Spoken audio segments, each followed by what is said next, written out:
What's up, everybody? How's it going? I'm the Zim. This is the Zim's Video Journal. This is episode 160. And I'm changing. You see the title? I moved the title now again. Changing it up again.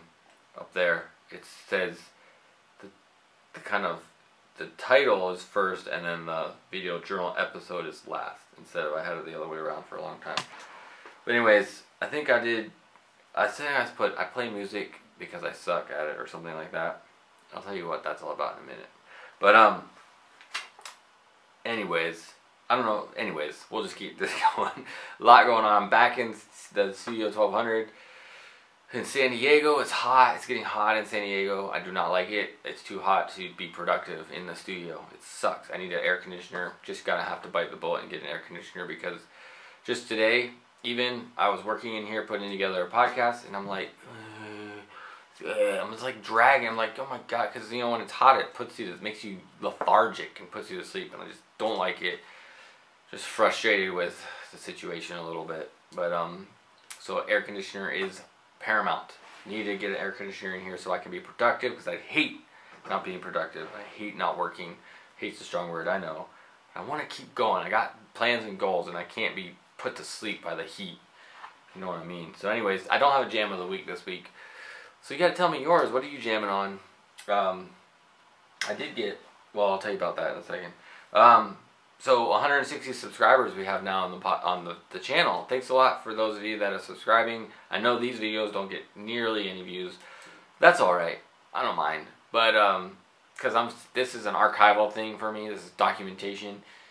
My goal, what would be awesome is if something does break one of these days, like the podcast or something gets people, my music, well, that would be the best thing, my music, and then it gets people going, well, what's this guy all about? And then they start digging down and going, oh my god, this guy's been talking about this stuff forever, kind of idea, where now not many people know what I've been talking about, except you, because you're watching it now, so thanks a lot, and you're hopefully one of the 160 subscribers. If you're not a subscriber yet, subscribe, because I'm trying to grow this thing, so I love it, you know, it's awesome.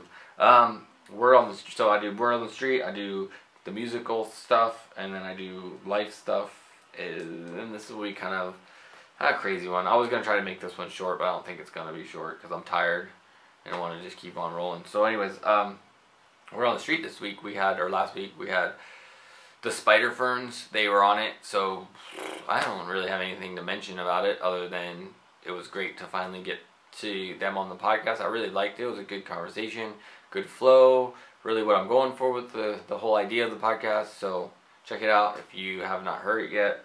I'd love to hear your thoughts on it. If you think, whatever you think about it, I'd love to hear what you have to say about it. This week coming up is a musician, artist, Arliss. Hip-hop is what I engaged with him in, but he is more than just hip-hop, so you'll learn all about that this week. So for that. So it turns out, Matt Ashworth of Mucho. Oh, that's another thing to mention, Mucho. So we'll just talk about Mucho as a whole right now.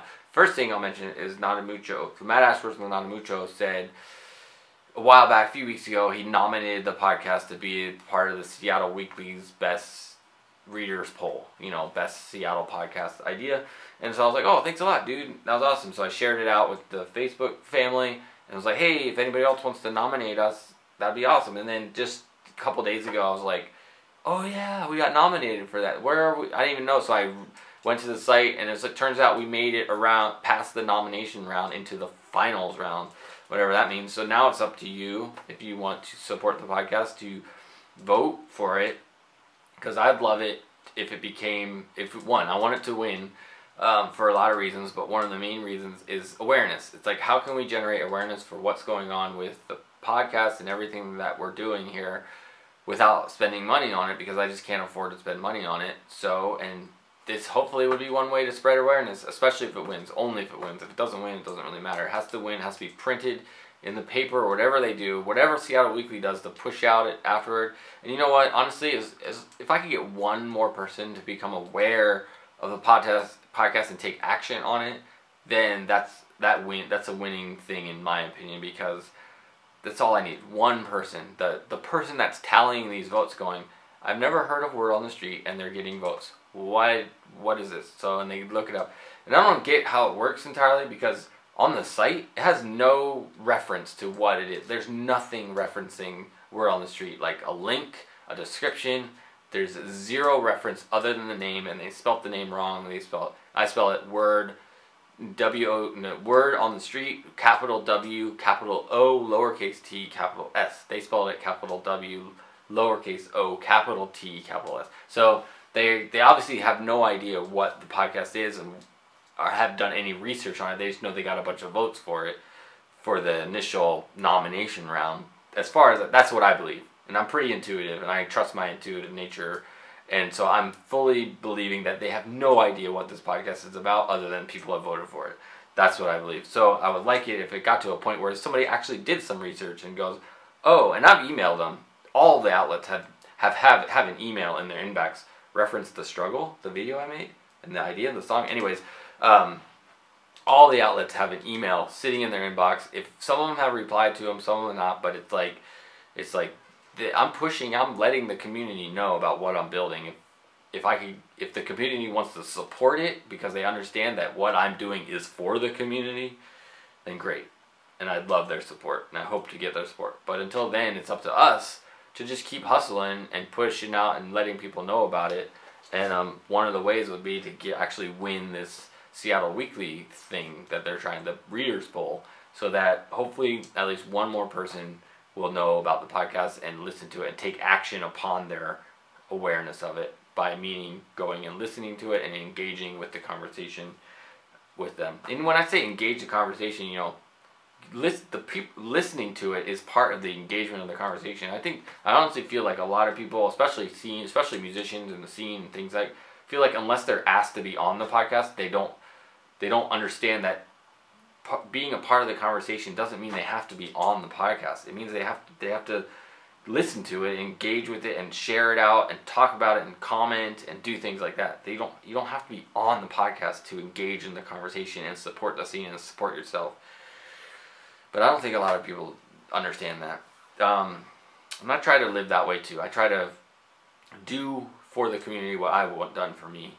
So I try to engage in the conversation when other people, you see, I share a lot of stuff, which bringing up another idea, so I'll mention that in a moment. So anyways, vote for Seattle Weekly. I probably had a screenshot of it right here. The link's in the description of this. Vote for the podcast for best podcast. That'd be awesome.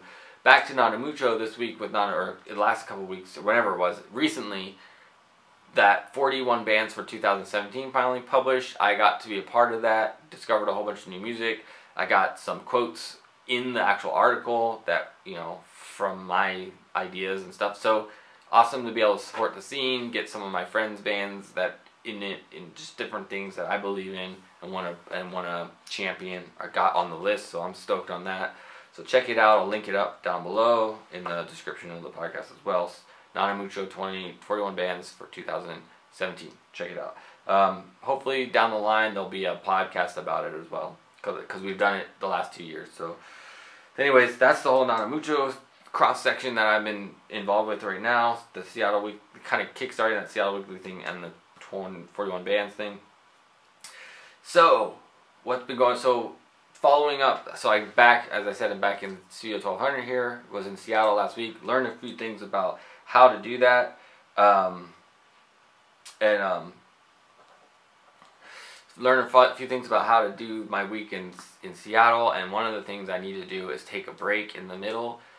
It was by the end, by Thursday, so I got there on Wednesday and I left on Friday. By Thursday, I was exhausted. By my 13th podcast and last show I was going to, I did not want to do them. I was so done. I was just like, I can't do this. But I did them. I got them. Hopefully they sound good. We'll see what it turns out like in the end when I actually publish them. But I feel pretty confident they're probably decent enough. And then I went to my final show. So last week I posted the video. So here we go. Roll call on the shows I went to. Patrick Nehoda.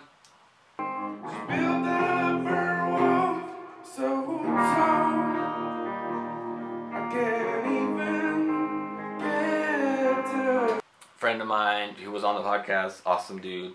The Black Tones. So this last show was all three of these bands were from the same show. The first one was the Black Tones. Flashes run deep as they fall. Pictures shine bright. The president talks. They awesome, great band. Really, their thing is more about their thing than their music so much. Their thing is like, you know, this kind of black movement. This kind of like awareness ideas. And it's interesting and cool, and I'm curious to watch how their career or whatever they're building grows. I'm really curious about the band. I hope to get them on the podcast for a lot of reasons. But yeah, Whitney Manger.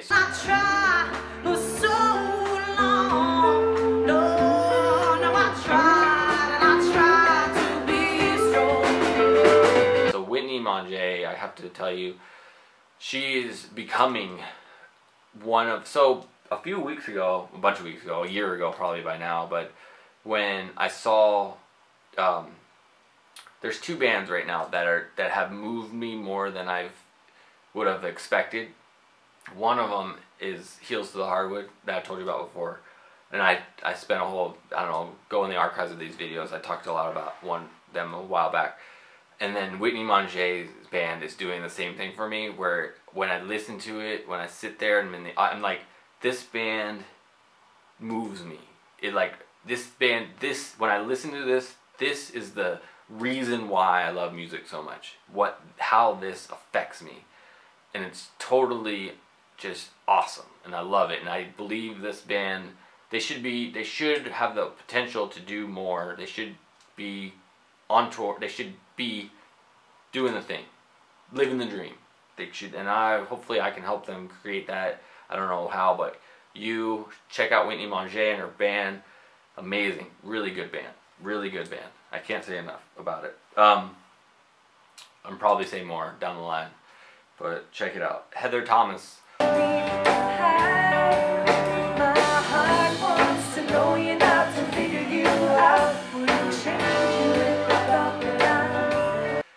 Was her CD, EP, album, release, whatever you want to call it. We had her on the podcast a few weeks ago. She's been on twice now. Great show, great show. Honestly, I was tired. Like I said, I was exhausted. By the time she played, I was like, I just want to go home. But it was a great show. It was really cool to see her perform and do the thing. Awesome with Heather Thomas. So that was kind of the wrap up of the week. Need to put in a break. I need to put so I was there Wednesday through Friday, and probably Wednesday of the week at 7 days. I should have just put nothing on the schedule. Maybe Tuesday. Tuesday probably would have been the best day. On Tuesday, did nothing for all day. Just kind of, and I did a lot of sleeping. I did a lot of resting, but there was a lot of moving around, driving, going places, and it was not. And then I get really, I don't know.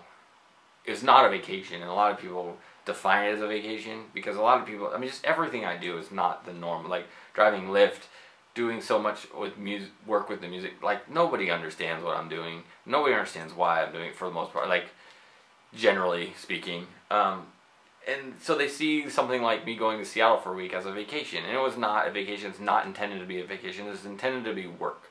It's intended for me to continue the dreams, to continue the work that I want to be doing, even though I don't get paid really at all for it. It's still, in my eyes, it's work. It's the work I want to be doing, and I enjoy doing it, and I like doing it, and I value who I am in the way that I work my ass off all the time, and I like that, and I like it. I want to keep doing it, but at the end of the same time, I need to remember to take breaks, because it's impossible to work 24/7, 365. It's impossible. You can't do it. You need to rest at some point. And unfortunately, I don't have the luxury of resting as much as I would like to if I want to achieve anything, because I don't make enough money. You know, most people take vacations and they get paid vacation time, or they get or not most people, but people do. People take time off, and it works out because they're supplementing it somehow. I have zero supplement. It's like all work. If I take time off, I'm gonna regret it, because I'm not gonna be able to put food in the fridge or something of that nature, and it's just frustrating, especially because I want to do more than just do the jobs I have to do to make money. The jobs I have to do to make money don't fuel my soul. I need to do the things that fuel my soul. So trying to do all of it is really, really hard. So anyways, that's that. Couple of things. So I wanted to tell you. So I did get some music. Got some Dirty there. Got some Quiet. I haven't even opened some of them yet. Sorry guys, but this Among Authors. I got the vinyl of this. Well, the first round vinyl. You'll learn about what that means in a minute. And Astor House. So I got some new music that I haven't listened to yet, but I'll get to shortly. So I'm excited about that from the trip. I love getting music from the people that I interview. I don't understand why some people hold out their music. I do not understand why it's not just offered freely. Like the moment I'm there, they don't give me a CD. I don't understand that totally, because hopefully they see the support that I don't know, we'll stop there. But I think you get what I'm saying. There's another idea I wanted to just shout. So that we're getting to the title of this video. We're running out of time. I have like 5 minutes left. So I've been using my notes in my phone more to write down ideas. And here's some. I'm just gonna read off these things that I've been writing down, just the things to think about. To hopefully you'll interact with and go, what am I talking about? The truth is undefeated. Something I've been hearing from Gary Vaynerchuk, who I've heard, who I talk about a lot. Amazing. I'll see you at the finish line. Love that concept. I'll see you at the finish line. No matter what's going on right now, I'll see you at the finish line. So good. Injured animal. I'm not. I know why I said that, but it's like when you have to fight, when you have to just do it, like the way like an injured animal would fight to survive, is kind of where I feel like I'm at with life in a way, and it's fine. But it's, you know, obviously if you're injured and fighting, there's only so much you can put into it, but you fight with your everything you got. Support broken. Everyone thinks someday or I don't have enough. So the idea of being able to support, I've been talking about this a lot. Support is big on me. I'm gonna do a whole my next Seattle music scene videos I've been making is gonna be around support. That's my next one. But anyways, support. Everybody, I feel like a lot of people see being able to support things is like they will eventually. They don't look at what they can do now. On that note, I've been putting a lot more money, probably more than I should in some ways, but I don't know. Have you heard of the term tithing? My mom told me about it. It's like donating to something, and I don't know if this is the way you should do it, but the way I'm doing it is I'm actually donating. I'm putting a lot more money where my mouth is when it comes to supporting the community and all these Kickstarters that come up and all these Indiegogos. I've been putting a lot of money toward those things when I see it on my community way more than you know, if you've seen it, you know, if you're one of those artists, you know what I'm talking about. So anyways, a lot of people think they look at what they can't do rather than what they can do. That's just an idea. I play music because I suck at it. So that's the title of the video. I'll do the other one. Oh, here, Seattle is delusional and of its expectations of success in music. So we'll talk about that deeper. Seattle is delusional in its expectations of success in music. I believe so. Basically, the bottom line of that is more bands need to tour. So we'll get into that deeper. I talk about it all the time. There's no such thing as being discovered. If you want success, you have to take it. No such thing. No such thing as being discovered anymore. You have to go get it. And there's lots of ways to go get it. And a lot of us don't act on it. They think it's going to come to them. Or what, I don't know what they do. But watching people, watching my community and how they react to their dreams and goals, it's like they're not doing what they need to be doing to get the success they need and get what they want. So anyways, I play music because I suck at it. Let's end it with that. I have 1.5 minutes left. The reason I wrote that is because it's really hard for me to music is not a natural gift for me, and I work on it really hard, and I think that's why I gravitate toward it, because it's a challenge. It's like I think really honestly, because like I grew up dyslexic. I grew up, you know, I have this really a visceral reaction to being called stupid or dumb or anything like that, and I think that relates to the whole idea of like choosing music to pursue is because it's not easy. It's because it's a challenge. It's because I want to prove something wrong, and I don't know if that's a great way to approach it, but it's the way that I'm approaching it, and I'm determined. I'm so determined, and every day I get more and more determined to bring more awareness to the podcast, to bring more awareness to music, to find more ways to keep building and keep growing. I refuse to give up. And that's part of why I do choose music, is because I know I'm not the best at it, but I choose to just keep fighting and keep learning and keep growing. I hope that makes sense. But we're going to have to close this out. I have 32 seconds left before it shuts off anyway. And there's a lot that I didn't even get to, so I'll have to pick it up next time. Talk to me. I'd love to hear from you. Subscribe to the channel, give it a thumbs up, do all that good stuff. Thanks for watching. I'll catch you next week. Peace.